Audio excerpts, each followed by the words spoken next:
What are sort of some of the initiatives that 7-Eleven are running right now, and how do you invest in your people? We 100% know that people want investment in their growth and their career. Growing is not about attending a training program, but actually growing skills and experiences come from doing. If your whole realm on the job is just online through a Teams meeting or a Zoom, then your learning is going to be limited. I'm reading a book at the moment based on the Harvard study on happiness and what makes a good life.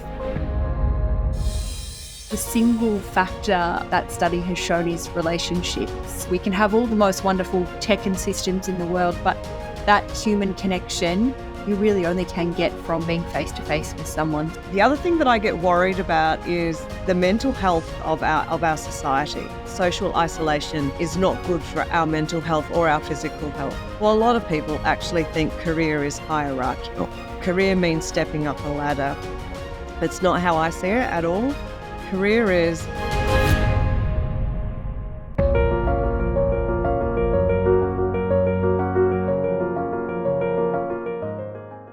Sharon and Katherine, welcome to the Career Confidence Podcast. I am honoured to have you on today. I'm really excited to have this conversation. So for those of the audience, obviously don't know who you are, don't know where you work, let's just start there. So Sharon, I'm going to come to you first.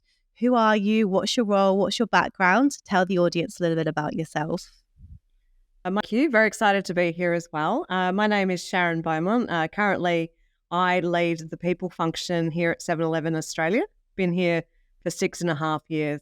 And the function in 7-Eleven looks after all things to do with the employment life cycle, as well as our ways of working, our culture, our reputation externally, and the workplaces that we operate in.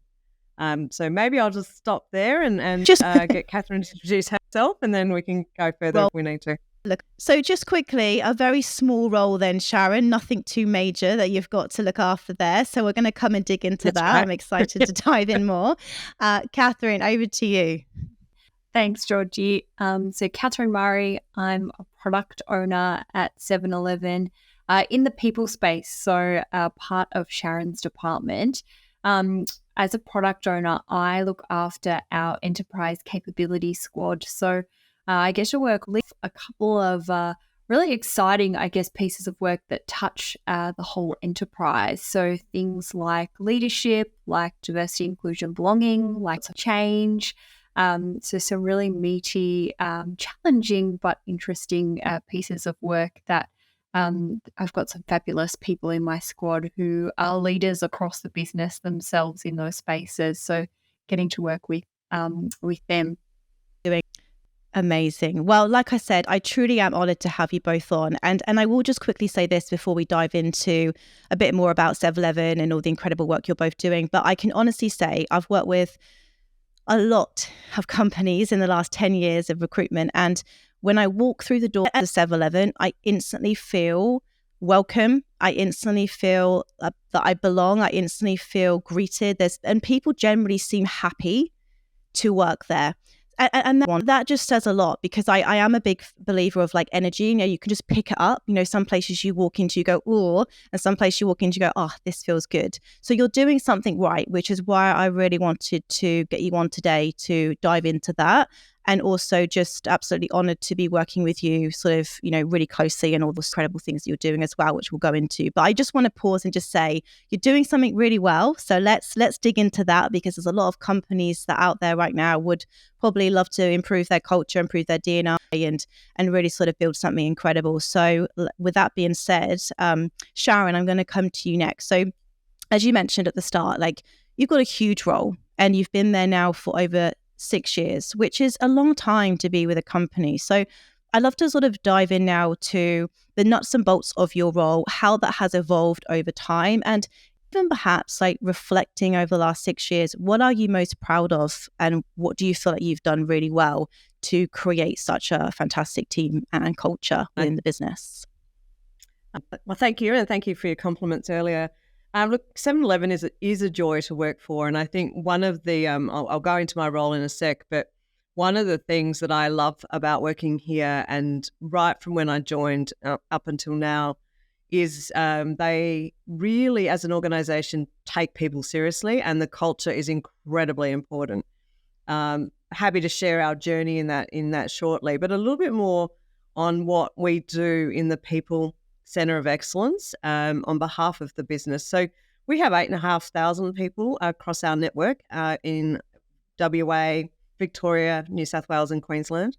And our job as a Centre of Excellence is to design all the right programs and the right processes and the right ways of working, the right structures to ensure that we can engage those people, as you said, make them happy and create all the conditions which helps them and their well-being, but also helps our company to achieve what we need to achieve. I've seen like lots of change in the 6.5 years that I've been here. I would say one of the biggest things I'm proud of is how we've really modernized the people function in this business, and then the way all of our employees think about what is required to be happy in the culture that's required and the leadership capability and so forth. So there's been a lot that's changed over the last 6.5 years.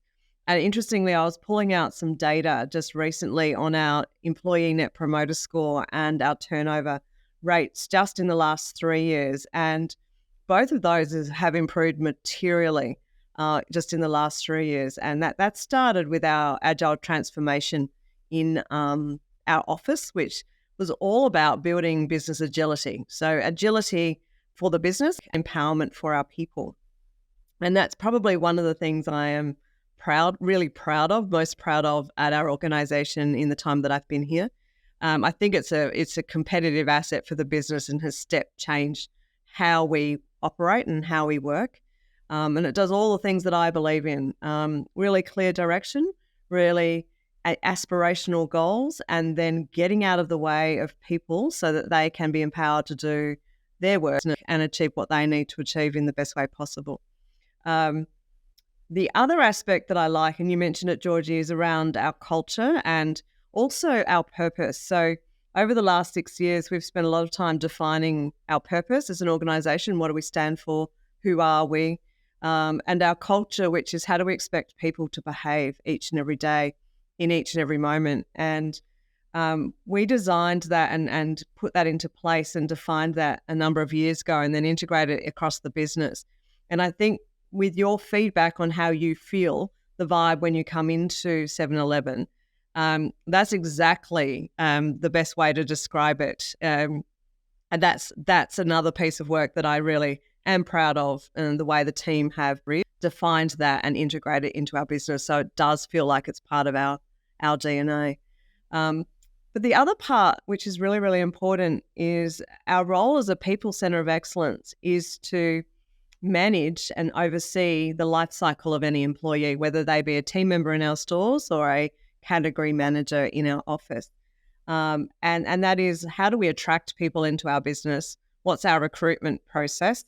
How do we onboard people really, really effectively? What's our role in continuing to grow people and develop their careers, as well as measure and recognise and reward performance? And partly that's what we pay people, but partly that's other aspects that make people feel valuable in their contributions. And I think the pride you get in being part of a department that does that for 8,500 people and positively can impact how they feel, I think that's one of the things I feel the most proud about. Incredible, and absolutely as you should. And it's so true, isn't it? Because when people think culture, some people think beers on a Friday, ping pong tables, and actually it's a feeling, I think, that you get when you work in an organisation. And I think that's exactly that. That's exactly how I feel when I walk in the doors at 7-Eleven. It is a feeling that people generally want to be here. So that's something incredible. There's a few things I want to come back to, Sharon, because you've picked out a few really key elements that I think are so important when it comes to culture and keeping your people. And one of those is growth, seeing potential and really sort of helping develop it, which brings me on to Katherine, because you are a walking, talking example of that. So you started your career at 7-Eleven as a graduate, and now you are a product owner, and I'm sure you're going to go on to do some incredible things at 7-Eleven. So talk to me about that journey and how have you, because obviously 7-Eleven, yes, have supported you, but you've also had to shine. You've also had to put your hand up. You've also had to be visible to create this opportunity for yourself. So what has that journey been like for you from starting as a graduate to where you are today? And any particular advice for those people that perhaps are new to a role or starting out in their career? What do you think that what's enabled your success? What a question. It's pretty daunting when you think back. I have been at 7-Eleven for over 5 years now, which seems to have just flown by. And starting as a graduate, I had no idea what I was in for or what I was signing up to. But what a wonderful time it's been, and obviously I do enjoy working here because I'm still here. So it's been quite a diverse journey, I suppose, in terms of the different roles that I've worked in, the different departments that I've been part of, and then obviously being here before and after the agile transformation that the business went through, and seeing that transition to the different ways that we everything and how we show up. I think probably starting out as a graduate and having the privilege, I suppose, to work across many different functions and through many different roles really helped me to not only get a good grasp on the way that the business works, but the different dynamics that play out across the business, whether it was, I spent 6 months working across our store network or, deep in our marketing department as well. So really having that full breadth of experience was so useful, and still in the work that I do today, I often refer back to that time and the lessons that I learned, particularly spending time in stores. I think that has set me up for success, I suppose. Then you have just a deeper appreciation and understanding of everything that we do by really truly getting into store land. So that was huge. But I also think it was probably about 2 years into working at 7-Eleven that I really sort of branched out and started to create a bit of a network of people within the business that I would really just ask for help from. And whether that was personal questions, life advice, mentoring, sponsorship, those kinds of conversations, I think, have stood me in good stead and served me well throughout my career.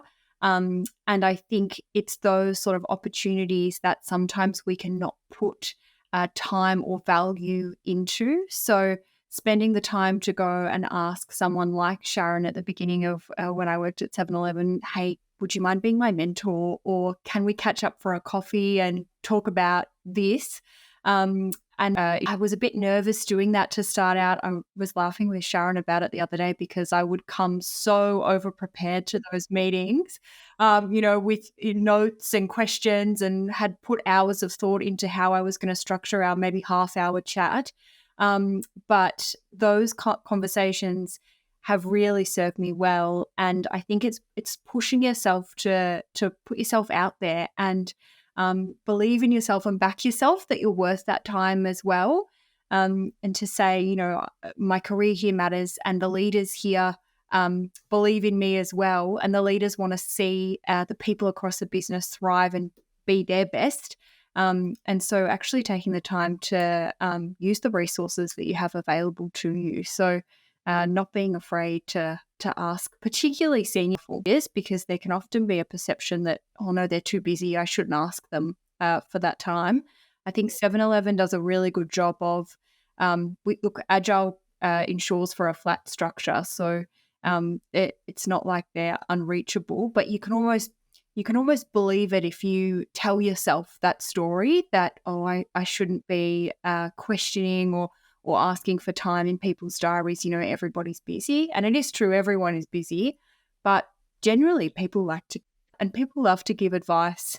So it's just making those connections with people across the business that have been really, now I think I look back at it, it's been probably the most enjoyable time I've spent, has been connecting and building relationships across the business, but has also really served when you're trying to get work done and you know who to go to in the business or who to ask that question of, whether it be a simple thing like help with Excel or much bigger or meaningful work, then it's really powerful. I think that just illustrates so many things to me, Katherine. One, you took the initiative to ask. I think there's so many people that would love to progress in their career, but they don't have the courage to first ask.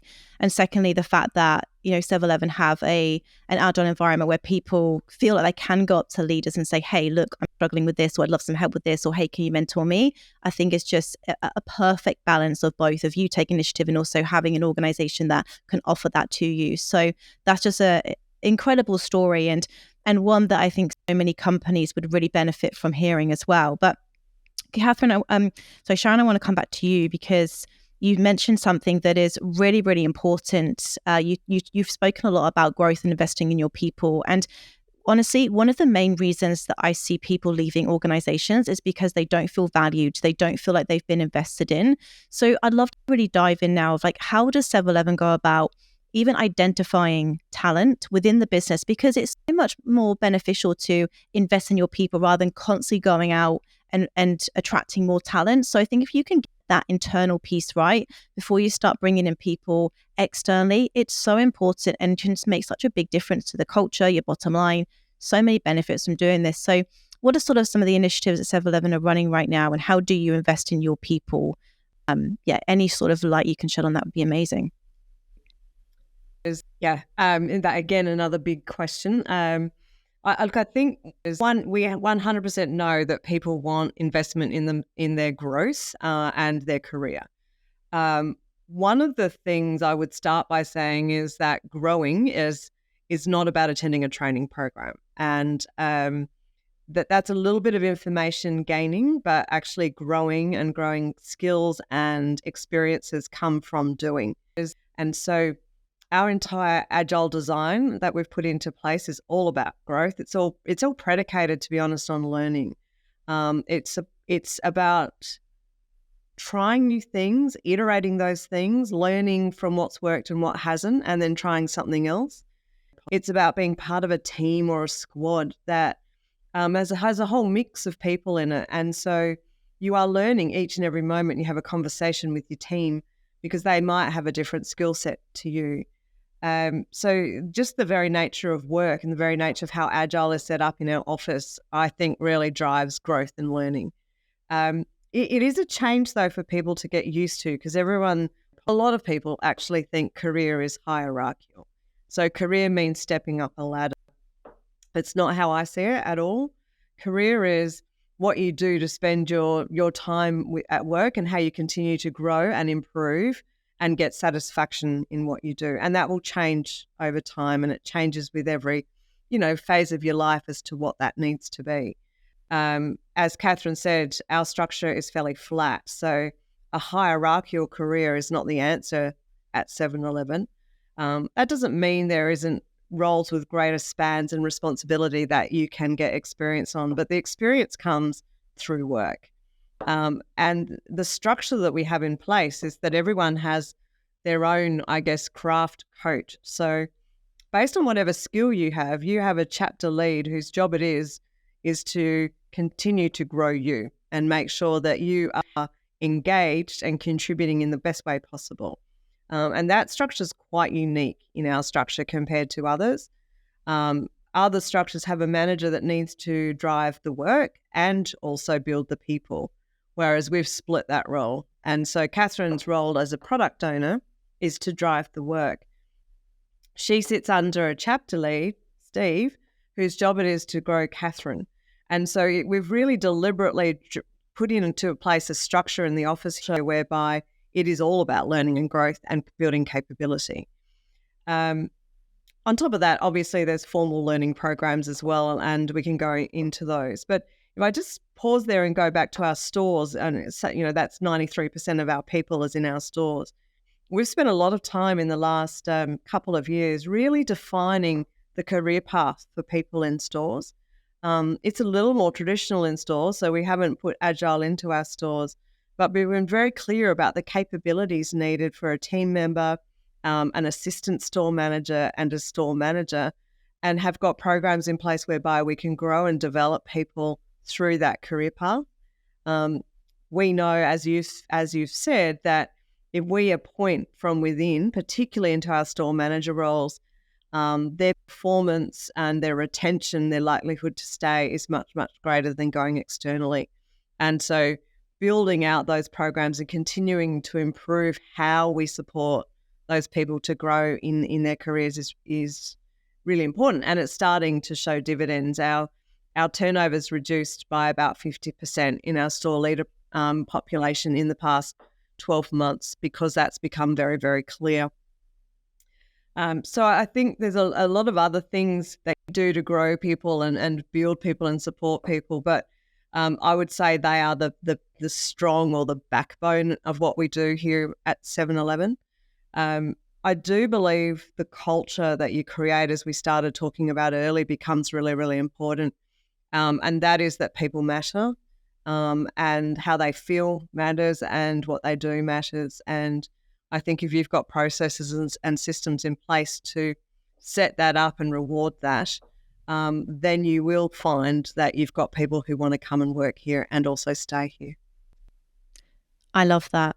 Katherine, any thoughts on what Sharon has just said? I mean, you're experiencing it firsthand as well. Like, how does it make you feel working for an organisation, coming into work every day, knowing that you're being seen, valued, heard, and invested in? Like, what difference does that generally make in your working life? It's interesting because the first place my mind goes to is, how could you have it any other way? Like, imagine, coming to work and not feeling like you had a voice or an opinion that mattered, or a support network around you. If there was a problem, you had someone to turn to. I think what a shocking way to have to, go to work. And we spend so much of our time, most of our week we spend at work, where with a group of people we don't know before we walk in that door and get that job. And so making sure that we're part in, Sharon and I working in a people department, we're in service of the business. So our roles are service roles, making sure that we're playing our part in contributing to that culture, contributing in the ways that we can, whether it be, a role like Sharon's or mine or anyone else in the department, that we each have a role to play in creating the culture that we work in every single day. And so that might be from the smallest interaction you have to, the biggest project that you're a part of or leading for. It sort of doesn't matter, but it's the only way I think you can have people that want to be at work, want to give their all, want to, go the extra mile when they need to, is creating that environment where people want to show up and turn up and be their best and have fun along the way. It's all part of it.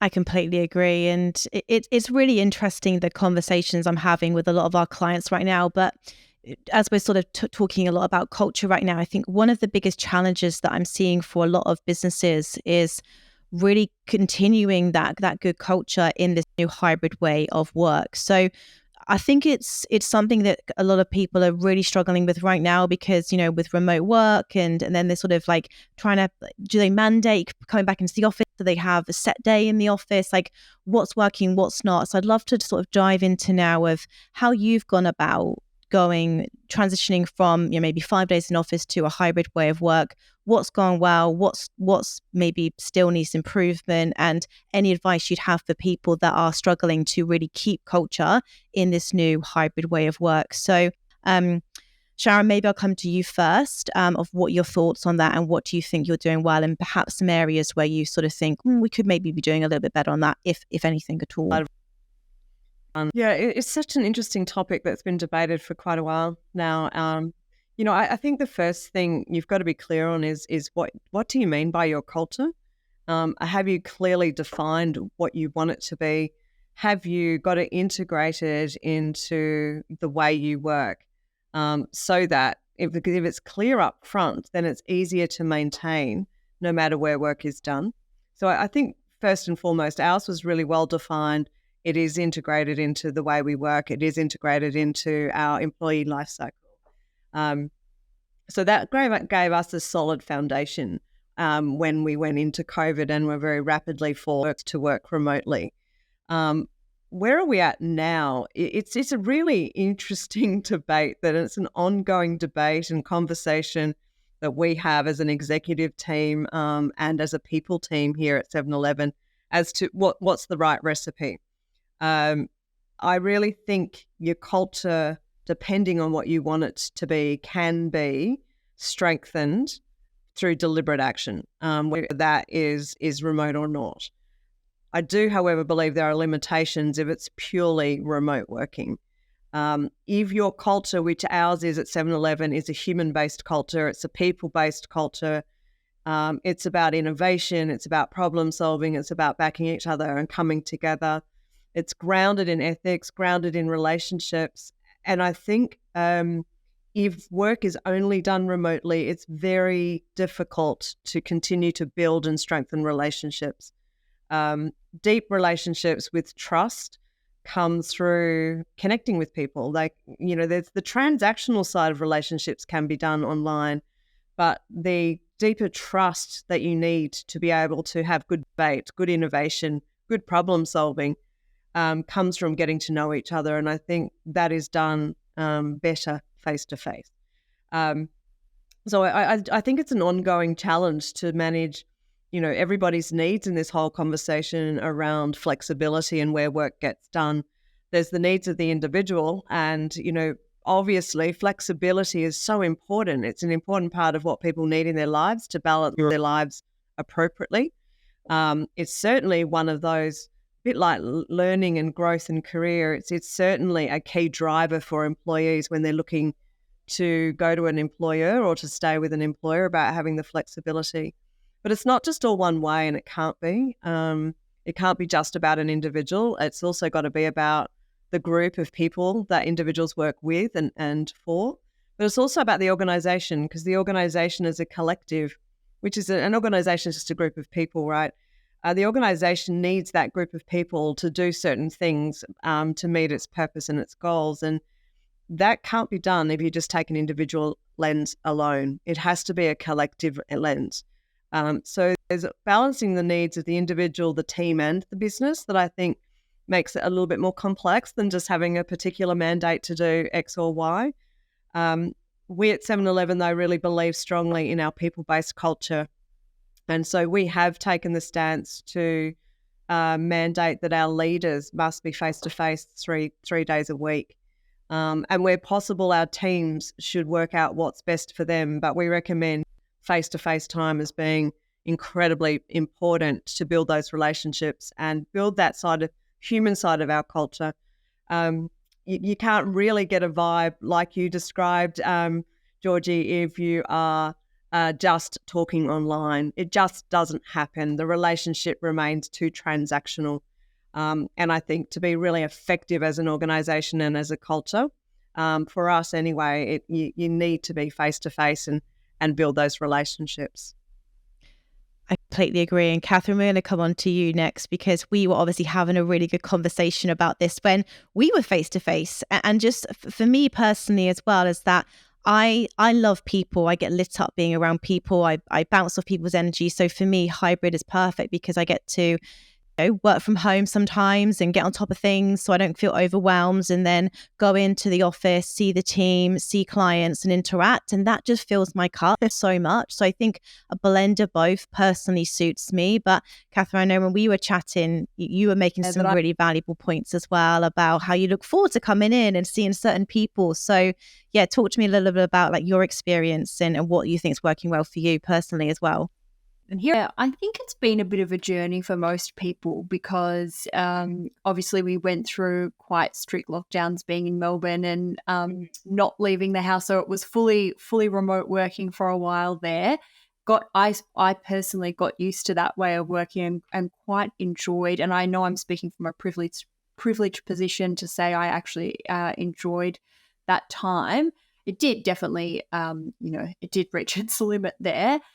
Now we're in a place where we have this, I guess, question of what is the right way to segment our time? How much is the right time to be remote versus in person? But I think I echo what you've both said, in that creating that balance and finding that groove is so important. So I think the time that we spend together has to be meaningful, and it has to be well connected. There's no point in coming into the office if you're the only person there. That sort of defeats the purpose.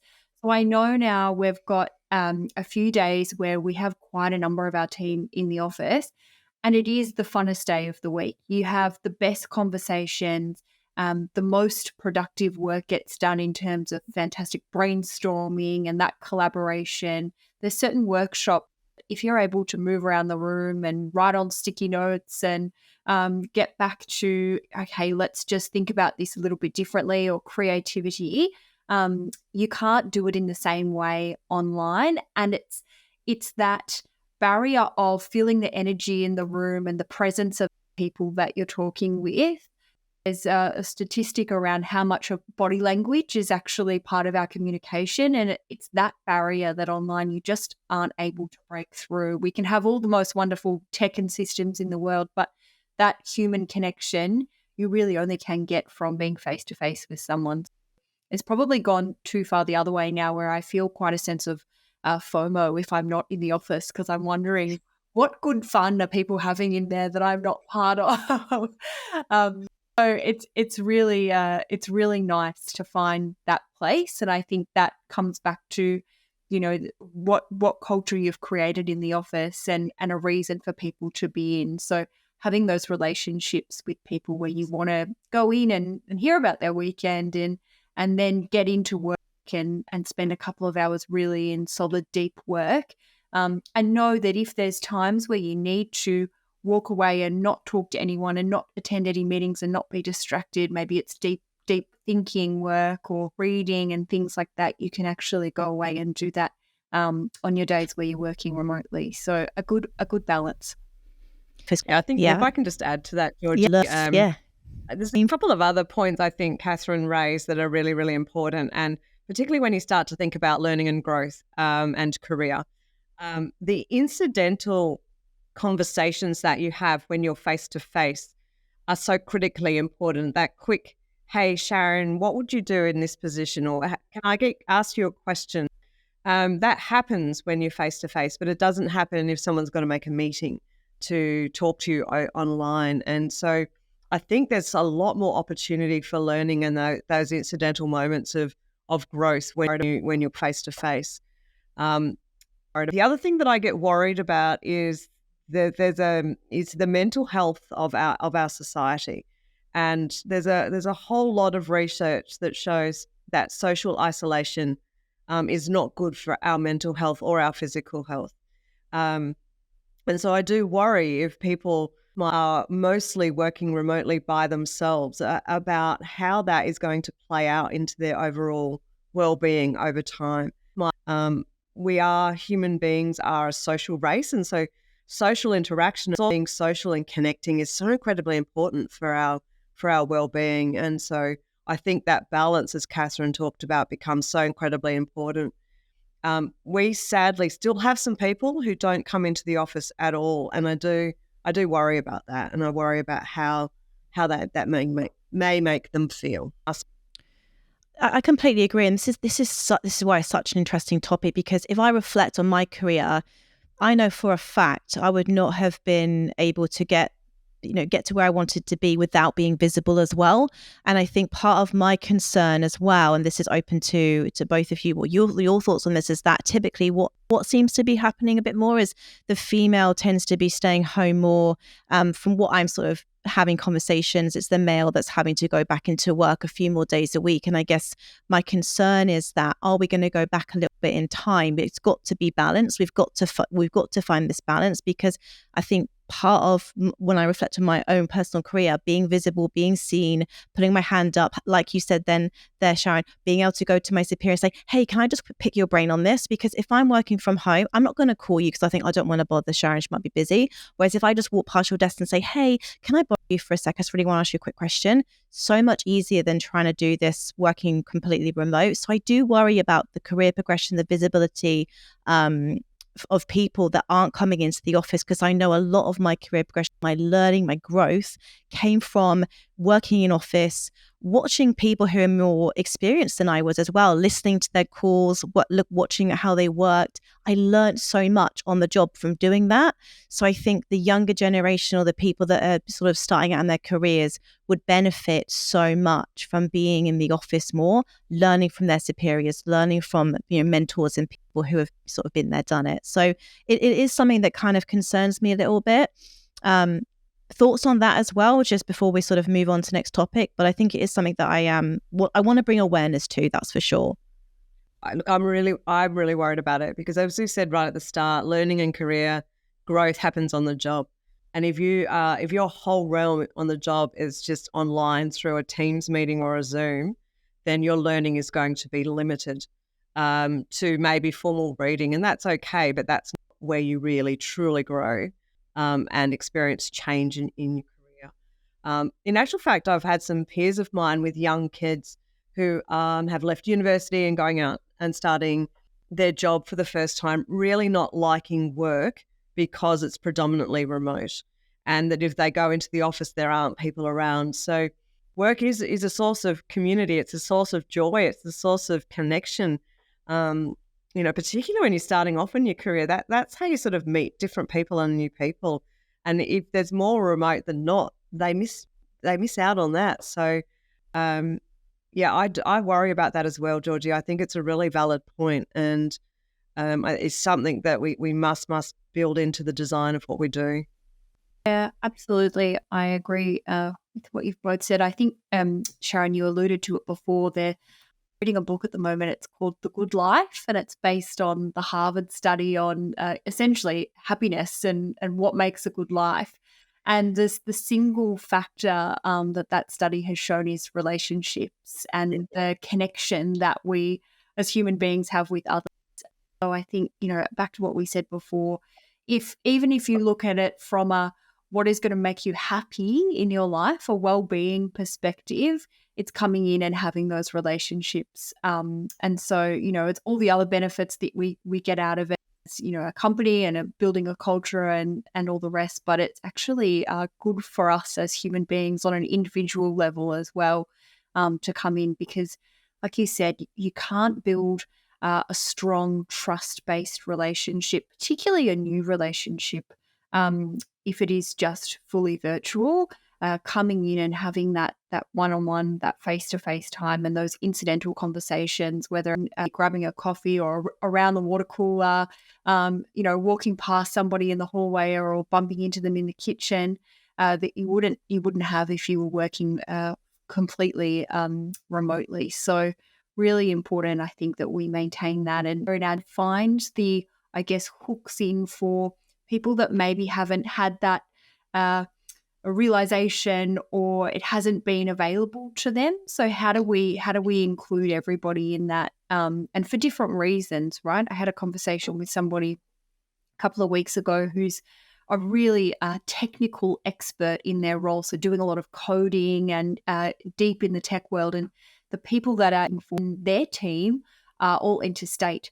So for them, there's a less of an appeal to come into the office because there's nobody in their team who they would be interacting with in their office. So how do we then expand or bring that awareness to leadership of that department? Or, are there groups, employee network groups that individual is part of, that we can bring them in at the same time, so that they might not even be in there to do work together, but they're able to have that water cooler conversation and human connection side when they are coming into the office.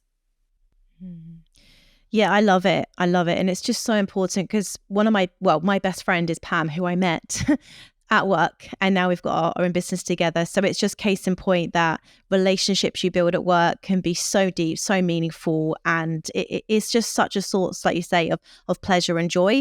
But again, it does all come back to the culture and the people in your business. So this is why it's so important to get this piece right, because then everything else flows from there. The well-being of your staff, the fact that they want to come in, the innovation of your business, everything stems from your people. And this is why it is obviously so important to get that whole piece right. But when we initially sort of started having really good conversations was obviously around the whole D&I space. So Katherine, obviously, I do remember speaking to you a lot around that time, and obviously Sharon as well. So it is a it's when we first discussed D&I, I think it was just a tick box exercise. It was a buzzword, whereas now companies are actually seeing diverse companies, people who have got, a nice balance of all genders, of all races, of all ages.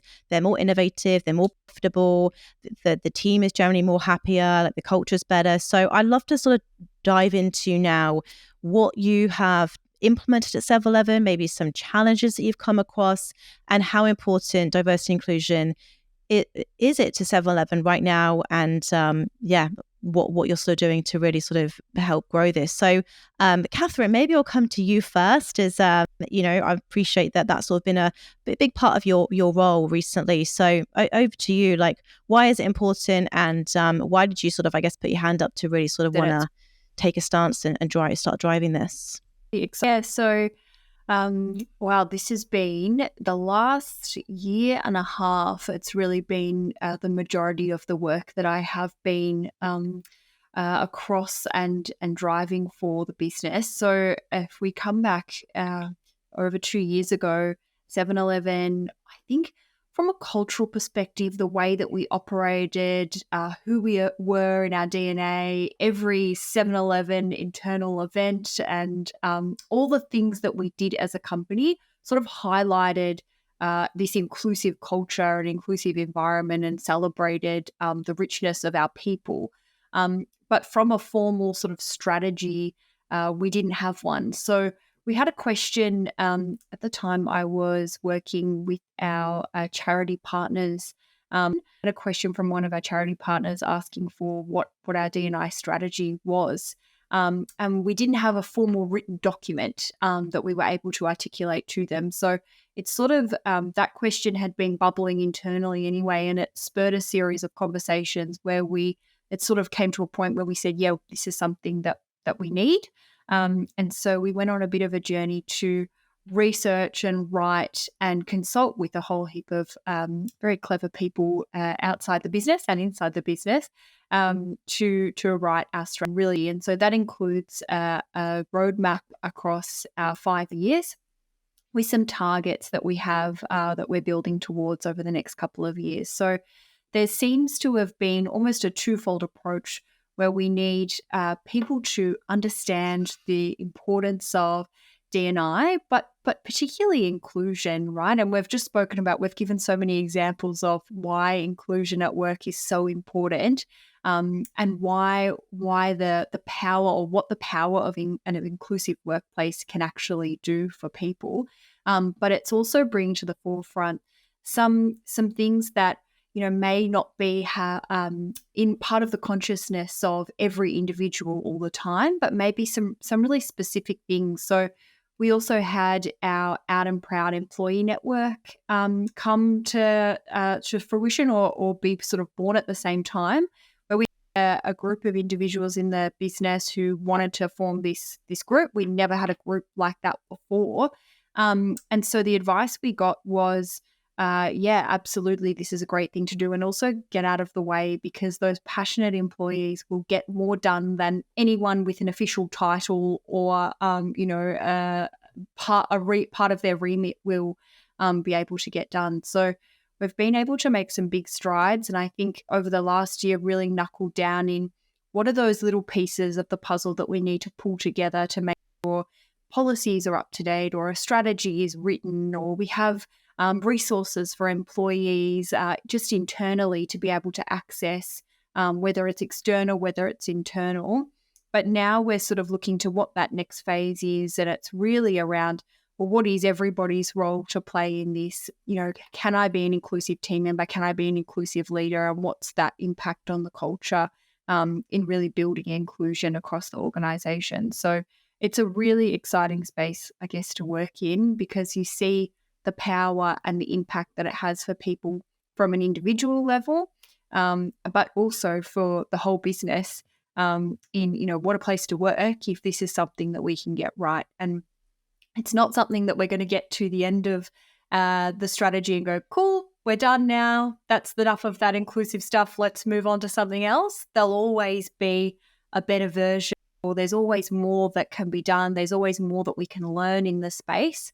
And I don't think anyone in the organisation claims to be the expert in all things across D&I, but it's a learning journey. And so coming in with the mindset of I'm willing to learn, I'm willing to ask questions, but also ask for the grace of there's going to be times where I make mistakes, or I may say the wrong thing, or I forgot to include that option.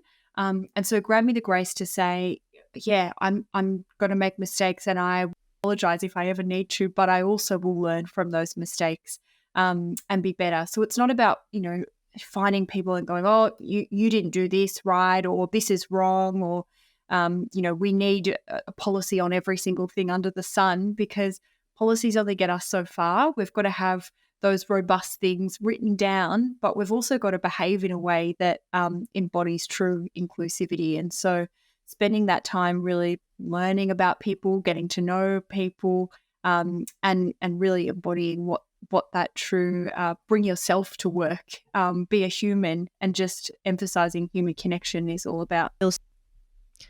I love that. Sharon, I'm sure you've got some good things to say as well. So over to you.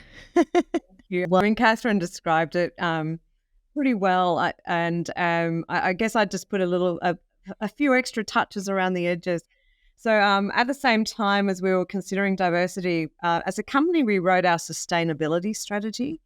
And the sustainability strategy considered the Sustainable Development Goals globally. And in one of those is around how do you support society and strengthen society, and what's your role as an organisation to do that? So our sustainability strategy is more than climate action. It certainly includes climate action as well as human health and healthy food systems. But there's one around really supporting our local community. Part of that is addressing belonging. And so therefore grounded, our diversity, inclusion and belonging strategy is grounded in a key aspect of our sustainability strategy as an organisation. Well, so that gave it gravitas at a board and an executive level. And so part of our success with our strategy so far is that it's completely owned and bought into by our board and our executive.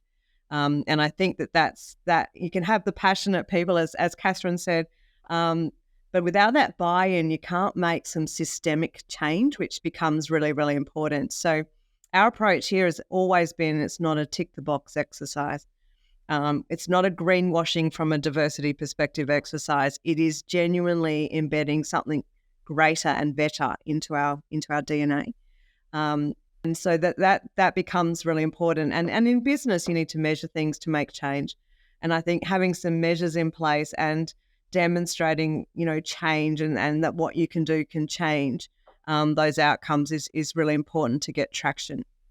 And I think we may talk about tech-wise, but that's one of the initiatives that have been in place that's really fundamentally made a difference in our tech tribe around the balance of men and women in that tribe. And it's doubled the number of women in that tribe over a year, because we've got an initiative where women in tech can talk. And that's making it sound really basic, but it's really important because you need to feel like you've got something in common with the people that you work with. And diversity is all about having the diversity. There's power in that, but the absolute gold is having the diverse groups of people feel included and that they belong. Without the inclusion and belonging, diversity in and of itself won't achieve those outcomes for business. And in actual fact, an exclusive environment in many different ways is quite detrimental to people's well-being. So I think the board and SLT or a senior executive commitment to this is really important. And we will keep driving to make the changes that we want. The other thing I would add and say is, as Katherine alluded to, diversity and inclusion has been part of our culture. So when we wrote the values and defined those 5 years ago, it was embedded into our culture. So when we then formalized our strategy, it wasn't something that we hadn't ever done before or considered. And so I think that gives you a great foundation to start from as well, and people who really want to be part of it. Absolutely incredible. And you've made so many incredible points, because it's so true. Like, diversity, great. But if you people join your business and they don't feel seen, included, or feel like they belong, they're not going to stay. And then all of the good work that you've just done to get diverse people into the business isn't worth it. Right? So you've got to get that right first. And that comes again from your culture, from the internally. And Pam and I have a saying, like, start internally before you go externally, and try and get that piece right first. But what you just said as well, Sharon, about the TechWise group, like, absolutely incredible the work that's been done there. And like you said, it's simple. I think people overcomplicate it. People go, we've got to have a policy, we've got to have targets, we've got to have all these things in place. And actually, no, you just need to do something. You just need to start. So just while we're still on this subject of D&I, because there are a lot of people that will be listening to this that maybe don't know where to start. So any advice for smaller companies that perhaps aren't starting off with good foundations, that maybe haven't ever thought about D&I before, what would just be some sort of key strategies or tips that where they could begin, if there's anything that just sort of comes to mind of where an organization, a HR person, or just anyone in a business could begin just trying to sort of get something in place to improve the D&I in their business. So, Katherine, maybe I'll come to you again first, and then Sharon, I'd love to get your take on this as well. Yeah. Yeah. It's funny because I actually asked this question of a couple of D&I, professionals across, when we first were writing our strategy. I spent a lot of time connecting with people from different organisations around Australia to ask them, how do we do this? What would be your one little gold nugget of advice? And what was often sort of two themes that came out of it. One was, get your senior leadership on board, whether that is your CEO or your sort of head of people or your board. You have to get somebody who is at that decision-making level, who will fly the flag for you, to be a sponsor, an advocate, a believer in it. Now, that doesn't mean that you have to get them to do any work necessarily, but you need them to believe in what you're doing and see the power in why diversity, inclusion, belonging is so important for the organisation. And there's so much out there. We know, whether it's this is the right thing to do perspective, or it's actually it makes good business sense, and commercially it's actually great for business. So whatever motivates them or drives them, that's what your argument is. And the second piece is finding just one thing and focusing on that. So whether it be looking at a process and going, is this the most inclusive process that we're running as part of this? Now, whether that's just recruitment, whether that's just one piece of, how you exit interview, how you onboard people, just looking at one thing and supercharging that process to make sure that it is the most inclusive, or one small cohort and ensuring that diversity inclusion is in front of them often. So whether that be training them, but then making it live in their everyday work life. It's not a go to a course or attend a training seminar for 2 hours and, okay, now you're an expert and see you later. See you next year for the refresher training. It's making that live and embedding in the way that people show up every single day. So not trying to boil the ocean as stage one, but the importance of advocates and sponsors to the work and starting with just one piece at a time, which suits 7-Eleven quite well, because that's sort of the premise of Agile, and the way that we work at 7-Eleven is, finding that one piece and then laddering from there. And I think to your earlier point, diversity is the mix of people, or the mix that we have of characteristics. But inclusion is getting it to work together. And it's in that getting it to work together, the belonging actually comes out. And that's where the power is. That's where the magic is. So starting small and building from there, you will get momentum. And I think it's only sometimes when you're able to then look back and go, oh, wow, okay, we have actually made a difference. 7-Eleven has some great case studies, as we've mentioned, the Open Network, but TechWise as well. When we looked back over 12 months and saw actually the rates of women in technology have doubled in the time that this enterprise network group has existed, wow, how amazing is that? And now we have a community of so incredibly smart, switched on, motivated, engaged women who get to come together and discuss the challenges that they're facing in their careers, get to connect, get to eat baked treats some weeks. It's really fantastic. Yes. But who necessarily wouldn't have met each other in the organization in their day-to-day roles. So they may not work together on, the projects that they're completing, but they get to come together and form that community and support each other, which is really full circle moment on how we started the conversation. Well, just a very important point in that. I will be back in the Tech Wise just for a piece of Diana's orange drizzle cake. So I'm just going to invite myself next time just for a slice of that. But absolutely incredible points there, Katherine. Yeah, you said it so perfectly. But again, hats off to all the amazing work that you at the 7-Eleven are doing. But Sharon, any advice you'd have for businesses that just want to get started, don't know where to begin? Look, just everything starts with a conversation. So I mean, where my mind was going when you asked that question was what is the purpose and values of the organisation? What are they trying to create? And then where does diversity and inclusion fit into that?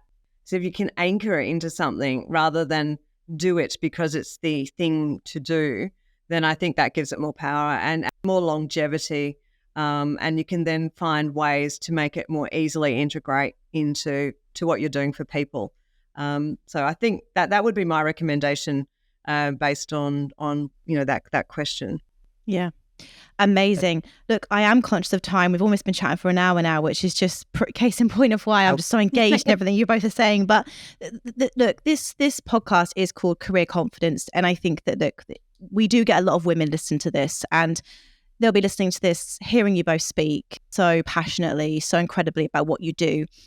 When we talk about confidence and its role in our careers and maybe how it's led to some of our success, like any advice you'd have for females listening to this that maybe are struggling to be seen right now, that they don't feel valued at work and that they want to sort of start pushing themselves outside their comfort zone, but they do have fear of what people think and they do have confidence issues. Like, what advice would you say? And has there been anything in your career that you could offer that has helped you step up into roles that perhaps you maybe didn't think you were ready for, or just to push yourself outside of your comfort zone? So Sharon, maybe I'll come to you first. Any advice you'd have for females really wanting to step up into their true potential?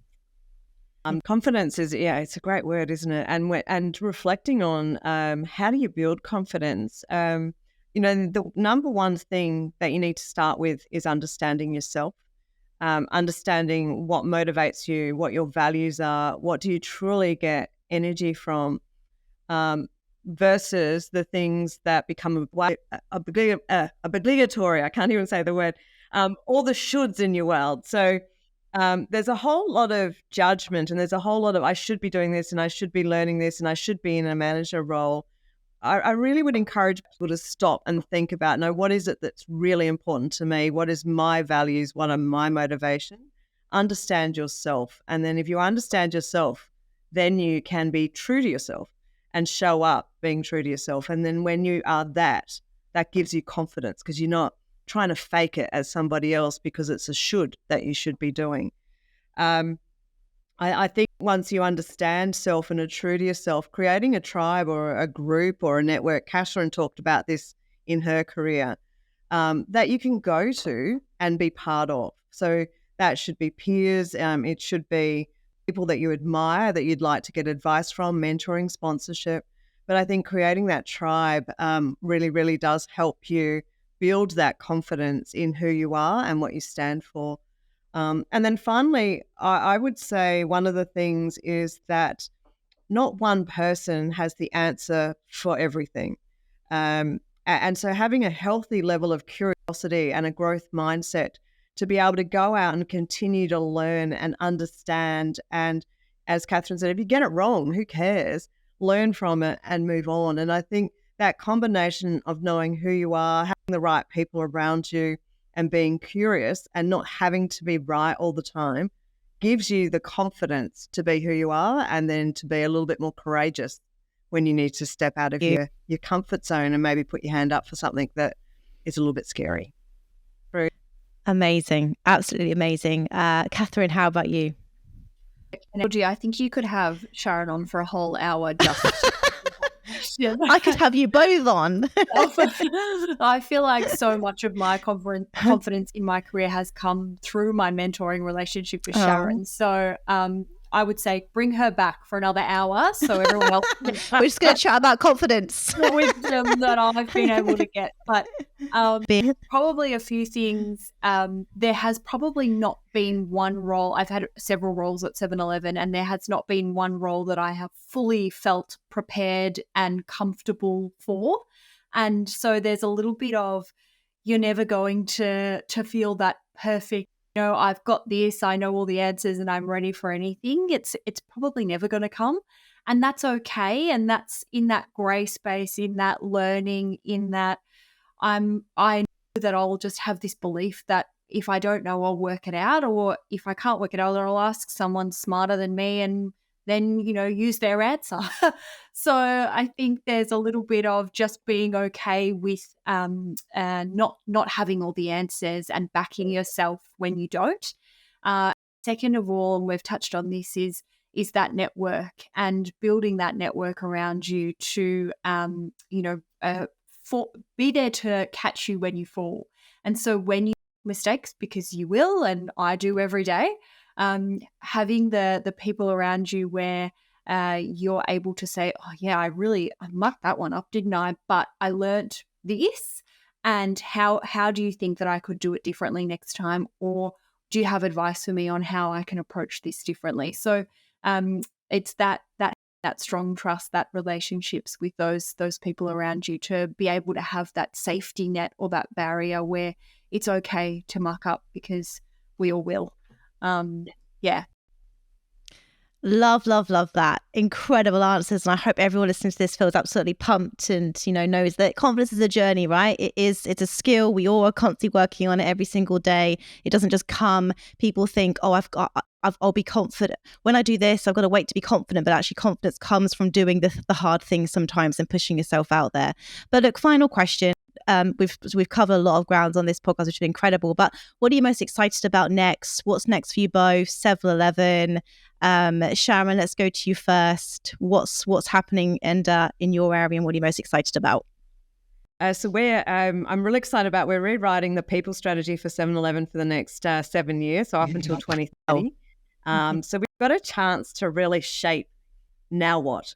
So the so what, where we've been, it's been a journey, it's been a ride, it's been fantastic, but we've got a chance to now shape what that's going to look like for the next 5 to 7 years. So super excited about that. It will have a fair grounding in well-being and helping our people live a good life, which is part of our purpose, and leading the way in what that actually means for the industry. So that's probably the thing that's making me very excited right now.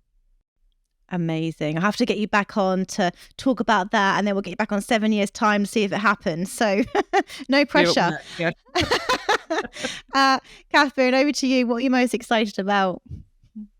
A few things. There's so much happening, right? So I think we're coming up to a stage now where we're getting ready to hit some of our diversity, inclusion, belonging targets as part of our strategy. So that's making me really excited.